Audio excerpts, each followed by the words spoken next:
نحمده ونصلي على رسوله الكريم اما بعد فاعوذ بالله من الشيطان الرجيم بسم الله الرحمن الرحيم رب اشرح لي صدري ويسر لي امري واحلل عقدة من لساني يفقهوا قولي رب زدني علما اللهم فقهنا في الدين اللهم انا نسألك حبك وحب من يحبك والعمل الذي يبلغنا حبك اللهم ارزقنا اخلاص الہی آمین۔ لیسن نمبر 43 سورہ آل عمران آیت نمبر 33 سے 44 تک، 33 سے لے کر 44 تک۔ ہم نے آیت نمبر 41 تک تفسیر کر لی، آگے سے ہم نے شروع کرنا ہے انشاءاللہ۔ اللہ سبحانہ تعالیٰ فرماتے ہیں وَإِذْ، اور جب قولت کہا الملائکۃ فرشتوں نے، یا مریم اے مریم، ان اللہ بے شک اللہ تعالیٰ نے اصطفیٰ کی چن لیا ہے تجھ کو، یعنی چھانٹ لیا ہے تجھے، وَطَہَّرَكِ اور پاک کیا تجھ کو، وَاصْطَفَاكِ اور چن لیا تجھ کو، عَلَى نِسَاءِ الْعَالَمِينَ اوپر عورتوں کے تمام جہان کی۔ العالمین سے مراد اسی دور کی خواتین ہیں۔ اللہ سبحانہ تعالیٰ نے حضرت مریم کو چن لیا۔ چننا یہ تھا کہ عورت ہونے کے باوجود بھی قبول کیا۔ ایک عورت تھی لیکن اس کے باوجود بھی اللہ تعالیٰ نے ان کو قبول کیا۔ دوسری بات، جہاں کسی عورت کی رسائی نہ تھی وہاں ان کو پہنچایا۔ یہ ہیکل میں رہا کرتی تھیں تو بڑی خاص ہو گئیں، اللہ نے ان کو چنا، تو جہاں تک کسی عورت کی رسائی نہیں تھی وہاں ان کو پہنچایا، عبادت کے لیے خاص کیا، فرشتوں کو ان کی طرف بھیجا، اور ان کے بطن سے بغیر باپ کے بیٹا پیدا کیا، یعنی شوہر کے بغیر اللہ نے اولاد دی، شادی کے بغیر اللہ تعالیٰ نے ان کو اولاد دی، کرامات سے نوازا، ان کے پاس بے موسم پھل آتے تھے اور صحیفے بھی آتے تھے، بے حساب رزق سے نوازا، اور ان کی برات بھی کی۔ جب ان کے اوپر زنا کا الزام یہود نے لگایا تھا تو اللہ تعالیٰ نے ان کی برات نازل فرمائی۔ ایک روایت میں آتا ہے کہ حیض وغیرہ سے پاک کر دیا تھا، لیکن اس بارے میں کوئی اوتھینٹسٹی نہیں ملتی، تو اللہ تعالیٰ نے ان کو چن لیا۔ اس بارے میں ایک روایت بھی آتی ہے، رسول اللہ صلی اللہ علیہ وسلم نے فرمایا مریم بنت عمران اپنے زمانے میں بہترین خاتون تھی، اور اس امت کی عورتوں میں سب سے بہترین خاتون خدیجہ بنت خویلد رضی اللہ تعالی عنہا ہیں۔ اسے بخاری نے روایت کیا ہے۔ مریم بنت عمران اپنے دور کی بہترین خاتون تھی، اور اس امت کی بہترین خاتون اس حدیث میں کیا پتہ چلتا ہے؟ حضرت خدیجہ رضی اللہ تعالیٰ عنہا ہے۔ ایک اور روایت میں آتا ہے نبی اکرم صلی اللہ علیہ وسلم نے فرمایا مردوں میں سے بہت سے کامل مرد گزرے ہیں، لیکن عورتوں میں سے مریم بنت عمران اور آسیہ زوجہ فرعون ہی کامل ہوئی ہیں۔ اسے مسلم نے روایت کیا ہے۔ ایک اور روایت میں آتا ہے رسول اللہ صلی اللہ علیہ وسلم نے فرمایا مردوں میں سے بہت سے مرد کامل ہوئے ہیں، لیکن عورتوں میں سے آسیہ زوجہ فرعون اور مریم بنت عمران کامل ہوئی ہیں، اور عورتوں پر عائشہ رضی اللہ تعالیٰ عنہ کی فضیلت اس طرح سے ہے جیسے ثرید کو باقی کھانوں پر فضیلت حاصل ہے۔ اسے بخاری نے روایت کیا ہے۔ رسول اللہ صلی اللہ علیہ وسلم نے فرمایا تمام جہانوں کی عورتوں میں تمہارے لیے، یعنی جذبہ قربانی سیکھنا ہو، صبر سیکھنا ہو، استقامت کو سیکھنا ہو، تو تمہارے لیے مریم بنت عمران، خدیجہ بنت خویلد، فاطمہ بنت محمد صلی اللہ علیہ وسلم اور آسیہ زوجہ فرعون کافی ہیں. اسے ترمذی نے روایت کیا ہے. 4 عورتیں جو تمام عورتوں کے لیے نمونہ ہیں کہ قربانی کیسے کرنی چاہیے، جذبہ قربانی کیا ہوتا ہے، صبر و استقامت کیسے اختیار کرنا ہے. تو آپ صلی اللہ علیہ وسلم نے فرمایا کہ یہ 4 خواتین جو ہیں تمہارے لیے کافی ہیں. آگے اللہ تعالیٰ فرماتے ہیں یا مریم، اے مریم، اقنوتی، تابع داری کر. قناتا کہتے ہیں عجز و انکساری کے ساتھ اطاعت کرنا، عاجزی کے ساتھ اطاعت کرنا، اور اس میں دوام بھی ہو، یعنی ہمیشگی بھی ہو. اقنوتی جو کہا گیا ہے یہ قاف نون تا سے ہے. قناتا کہتے ہیں ایسی اطاعت جس میں عاجزی بھی ہو اور دوام بھی ہو، ہمیشگی بھی ہو. تو اب اللہ تعالی حضرت مریم سے کہہ رہے ہیں کہ اے مریم تابعداری کر، لی ربی کی، اپنے رب کی، وسجدی، اور سجدہ کر، ورکعی، اور رکوع کر، مع الراکعین، رکوع کرنے والوں کے ساتھ.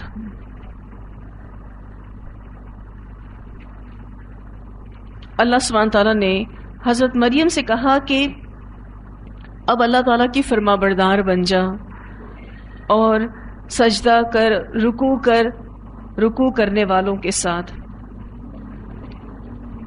فرشتوں نے مریم کو کثرت عبادت اور خشوع و خضوع، رکوع و سجود کا اور عمل صالح کا حکم دیا.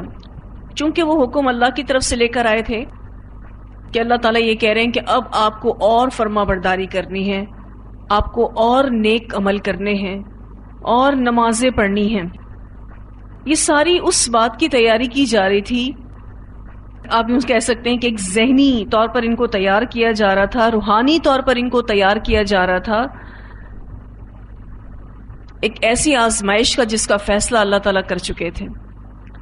اور وہ آزمائش یہ تھی کہ اللہ تعالیٰ ان کے بطن سے حضرت عیسیٰ علیہ السلام کو پیدا کریں گے.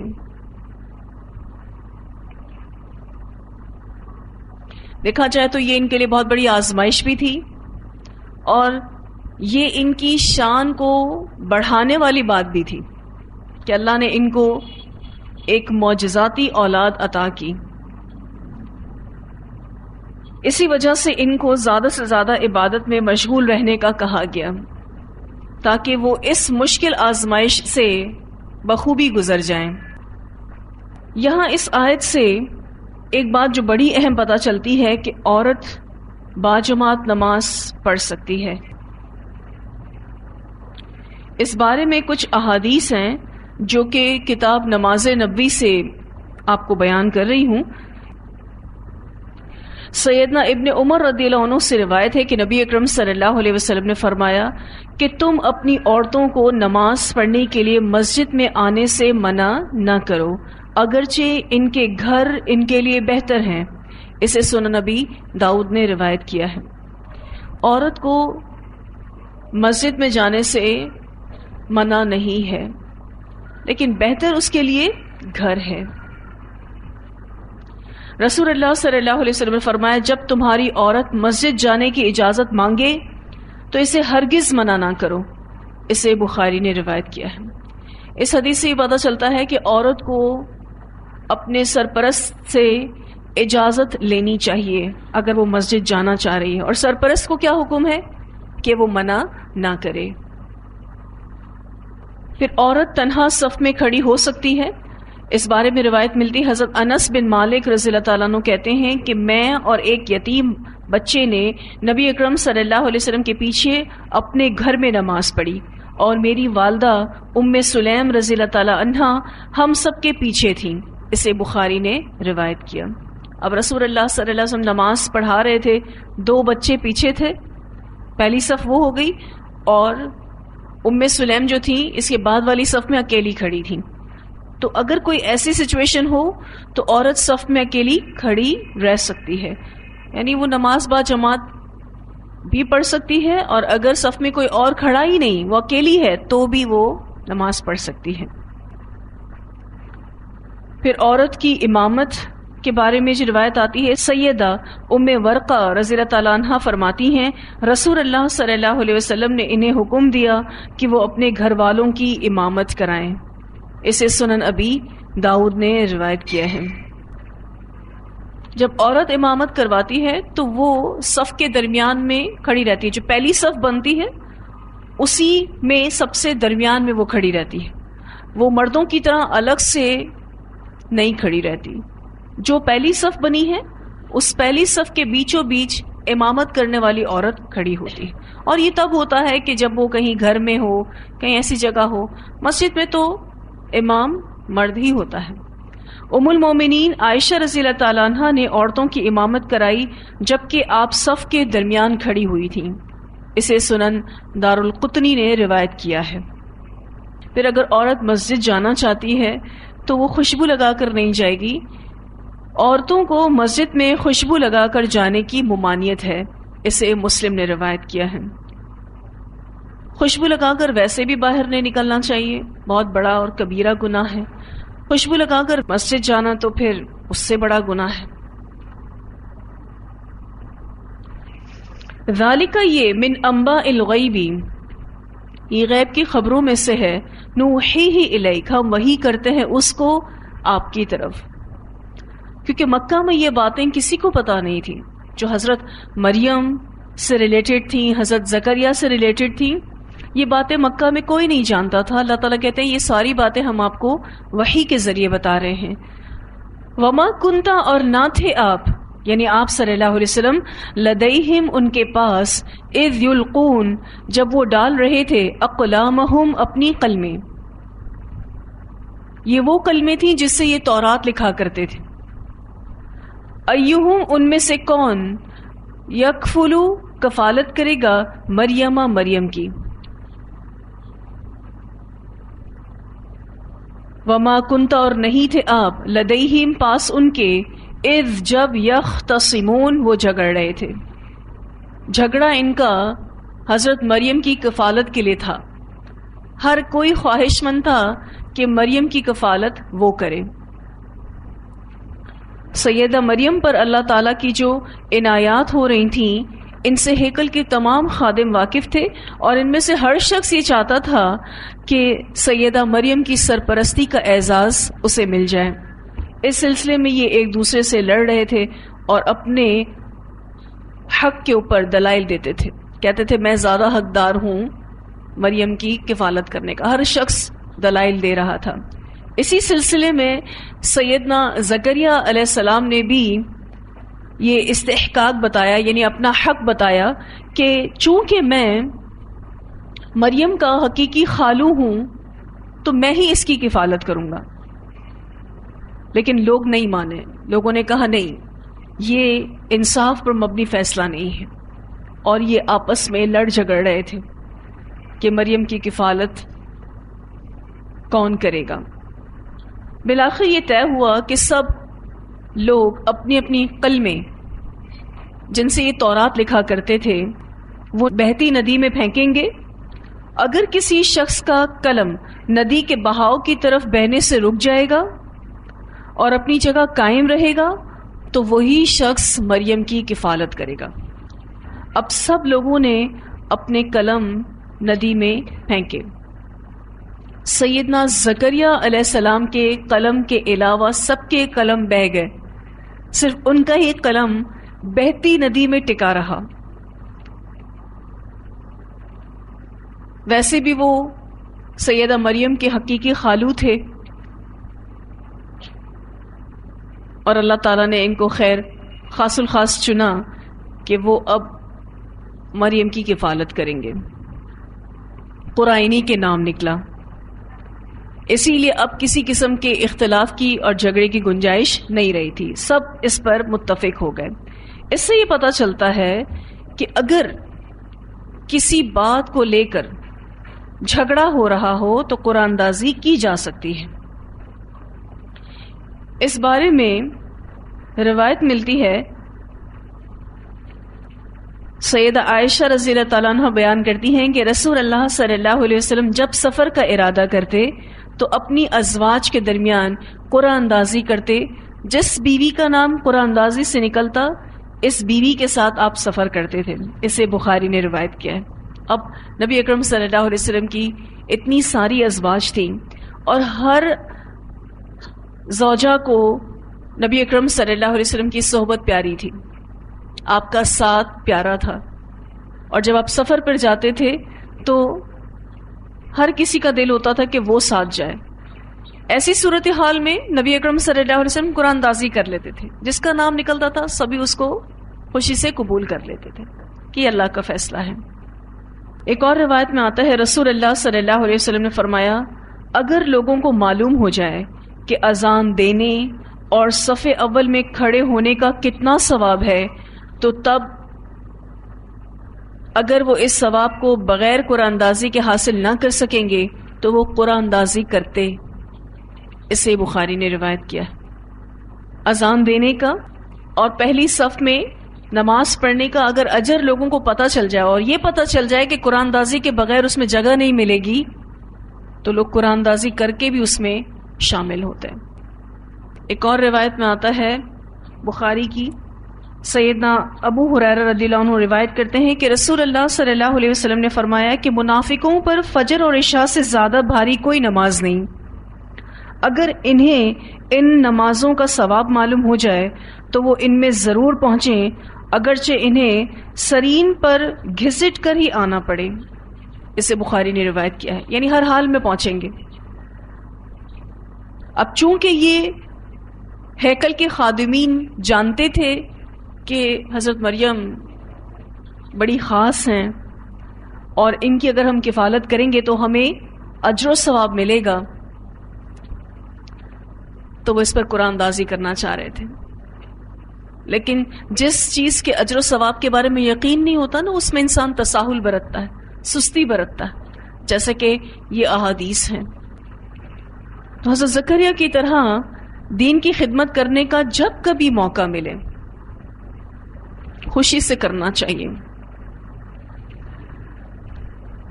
نفل عبادت کریں یا فرض عبادت کریں، سبھی میں دل کی جمعیت بہت ضروری ہے۔ کوئی بھی آپ مسجد کا کام کریں یا مدرسے کا کام کریں، دل کے ساتھ کریں، اجتماعی خدمت کریں یا انفرادی خدمت کریں، سبھی میں دل کی جمعیت بہت ضروری ہے، ورنہ پھر وہ عمل قبول نہیں ہوتا۔ ایک بہت ہی خوبصورت مثال نبی اکرم صلی اللہ علیہ وسلم کے دور میں ایک کالی عورت ہوا کرتی تھی جو مسجد نبوی کی صفائی کرتی تھی۔ اس کی زندگی کا ایک بڑا ہی انوکھا واقعہ جو وہ خود بیان کرتی ہے، اور یہ واقعہ بخاری میں آتا ہے کہ کیسے وہ رسول اللہ صلی اللہ علیہ وسلم تک پہنچی، اس کی کیا حیثیت تھی، اور پھر وہ کام کیا کرتی تھی، مسجد نبوی میں صفائی کا کام کرتی تھی۔ نبی اکرم صلی اللہ علیہ وسلم نے اس کو کتنا آنر دیا، دیکھا جائے تو لوگوں کے نزدیک بڑا چھوٹا سا کام ہے مسجد کی صفائی کرنا۔ یہ واقعہ ایک حبشی عورت کا ہے۔ عہد نبوی میں ایک مسلمان کالی عورت تھی، اس کا نام خرقہ اور کنیت ام مہجن تھی۔ یہ عورت مالدار نہ تھی اور نہ ہی پڑھی لکھی تھی، مگر اپنے رب کو راضی کرنے کے لیے اسلام کی خدمت میں اپنا کردار ادا کرنا چاہتی تھی۔ اس نے دیکھا کہ وہ کوئی اور کام تو نہیں کر سکتی، البتہ مسجد کی صفائی ایک ایسا کام تھا جسے وہ انجام دے سکتی تھی۔ اس نے کھجور کے پتوں سے جھاڑو بنایا اور اس سے مسجد نبوی کی صفائی شروع کر دی۔ اس عورت کے مسجد نبوی تک پہنچنے اور اسلام قبول کرنے کا واقعہ کچھ یوں ہے۔ حضرت عائشہ رضی اللہ تعالیٰ عنہ کہتی ہیں کہ میں اس عورت کو روزانہ ملا کرتی تھی اور وہ اشعار کی ایک سطر کہتی تھی، اور اسکاف کا دن ہمارے رب کے عجائبات میں سے تھا۔ اس دن اس نے مجھے کفر کے ساحل سے بچایا۔ حضرت عائشہ رضی اللہ تعالیٰ عنہ اس عورت کو بار بار یہ کہتے ہوئے سنتی تھیں، مگر کچھ سمجھ نہیں آتا تھا کہ اس کا کیا مطلب ہے۔ یہ بار بار یہ شعر پڑھتی ہے، پتہ نہیں کیا اس کے پیچھے راز ہے، کیا کہانی ہے۔ وہ سوچتی تھی کہ شاید یہ کوئی نظم ہے جسے اس نے اپنے قبیلے یا اپنی سرزمین سے سنا ہے، اور اس کا کوئی گہرا مطلب ہوگا جسے میں نہیں سمجھ رہی۔ تو کہتی ہیں، میں نے ایک دن اس سے پوچھا، ہر بار میں تمہیں دیکھتی ہوں اور ہر بار تمہارے ساتھ بیٹھتی ہوں تو تم اس نظم کو پڑھ رہی ہوتی ہو، تمہاری کہانی کیا ہے؟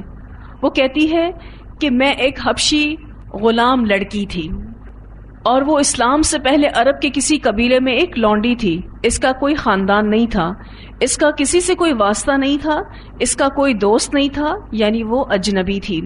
اس نے کہا کہ وہ اپنے آقا کے اہل خانہ کی بہت خدمت کیا کرتی تھی اور ہر جگہ ان کے ساتھ ہوتی تھی۔ اس نے بتایا ایک دن آقا کی بیٹی جس نے وشاح پہنا ہوا تھا، عربی زبان میں اسکارف کو کہتے ہیں یا سرخ چمڑے کی شال کو کہتے ہیں، جسے وہ کندھے پر باندھتی تھی یا کمر کے گرد باندھتی تھی، کمر بند جسے کہتے ہیں، بیلٹ کی طرح۔ روایتی طور پر عرب اس پر کچھ قیمتی جواہرات بھی لگایا کرتے تھے، کچھ سٹونز لگاتے تھے، کچھ پرلز وغیرہ بھی لگایا کرتے تھے، جو کہ خوبصورتی اور طاقت کی علامت ہوتے تھے۔ میرے آقا کی بیٹی نے وشا پہنا ہوا تھا۔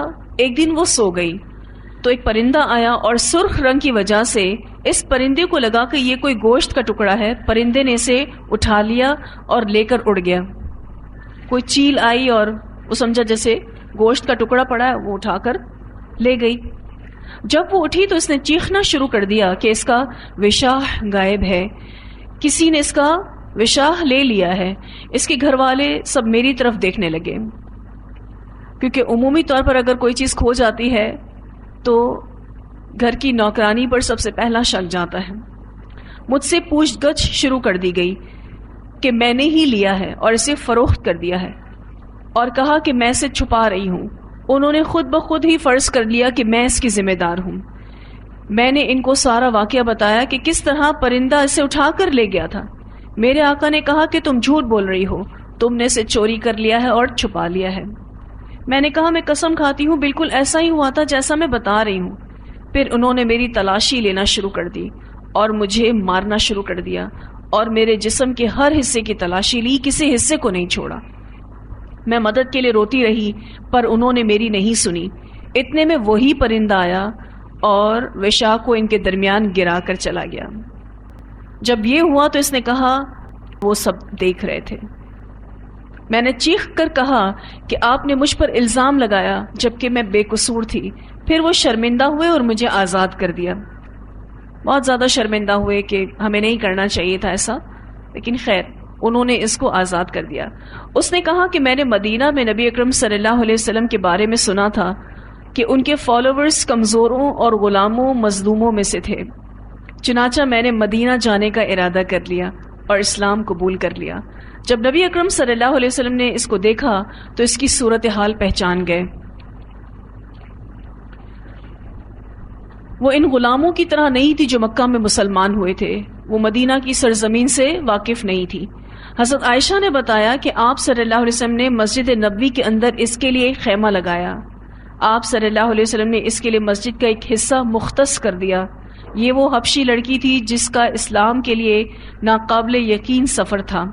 رسول اللہ صلی اللہ علیہ وسلم کا یہ اعلیٰ اخلاق تھا کہ آپ صلی اللہ علیہ وسلم نے اس معمولی کام کرنے والی عورت کو بھی اہمیت دیتے ہوئے اس کا گھر اپنے ہاتھوں سے بنایا۔ روایت میں آتا ہے کہ آپ صلی اللہ علیہ وسلم نے وہ جو حجرہ بنایا تھا اس میں خود پارٹیسپیٹ کیا تھا کہ یہ عورت یہاں رہے گی، کیونکہ اس کی کوئی فیملی تو تھی نہیں، کوئی اس کا جاننے والا بھی نہیں تھا، کوئی اس کا مددگار بھی نہیں تھا، کہ آپ صلی اللہ علیہ وسلم اس معمولی کام کرنے والی عورت کو بھی اہمیت دیتے ہیں، اس کے کام کی قدر کرتے ہیں۔ سیدنا ابو ہریرہ رضی اللہ عنہ فرماتے ہیں کہ رسول اللہ صلی اللہ علیہ وسلم نے اس عورت کو کچھ عرصے مسجد کی صفائی کرتے ہوئے نہ دیکھا، تو اپنے ساتھیوں سے پوچھا کہ وہ عورت جو ہماری مسجد کی صفائی کرتی تھی، اس میں جھاڑو لگاتی تھی، وہ کدھر گئی؟ کچھ دنوں سے نظر نہیں آ رہی۔ صحابہ کرام نے عرض کیا اللہ کے رسول وہ عورت تو وفات پا گئی۔ صحابہ نے نبی اکرم صلی اللہ علیہ وسلم کو اطلاع دینی ضروری نہیں سمجھی کہ یہ ایک بوڑھی عورت ہے اور رات کے وقت وفات پا گئی ہے. یہ وقت ایسا نہیں کہ ہم نبی اکرم صلی اللہ علیہ وسلم کو ڈسٹرب کریں.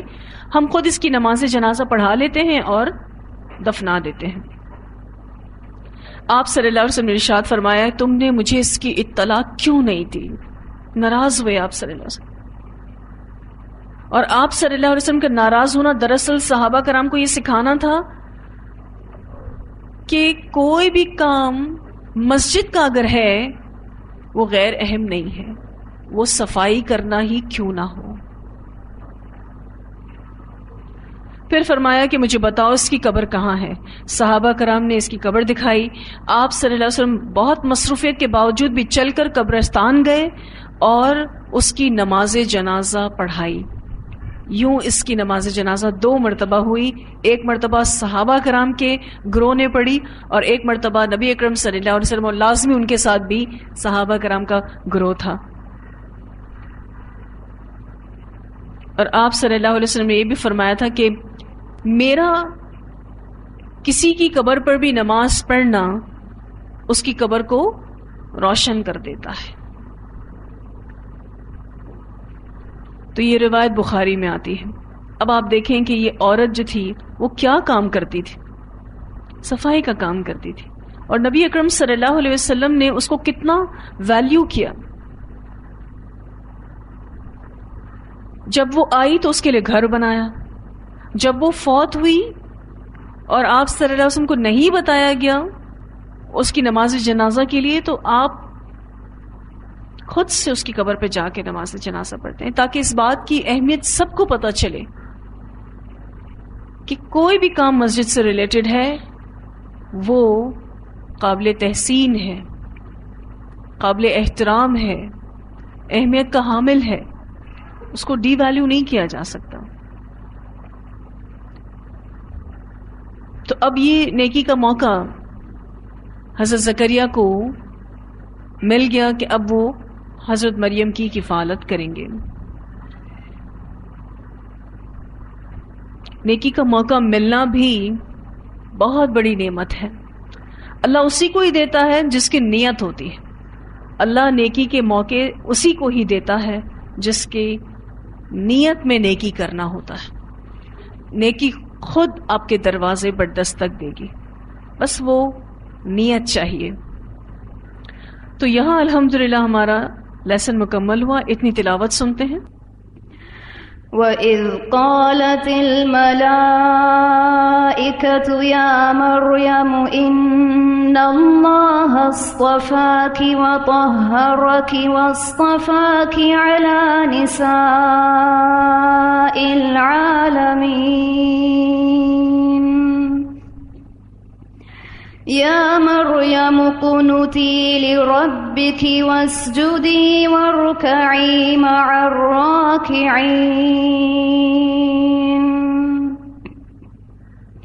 ذَلِكَ مِنْ أَنْبَاءِ الْغَيْبِ نُوحِيهِ إِلَيْكَ وَمَا كُنْتَ لَدَيْهِمْ إِذْ يُلْقُونَ أَقْلَامَهُمْ أَيُّهُمْ يَكْفُلُ مَرْيَمَ وَمَا كُنْتَ لَدَيْهِمْ إِذْ يَخْتَصِمُونَ. جی واضح ہے اتنی آیات؟ ٹھیک ہے جی. الحمدللہ وآخر دعوانا ان الحمد للہ رب العالمین. سبحانک اللہم وبحمدک نشہد ان لا الہ الا انت نستغفرک ونتوب الیک.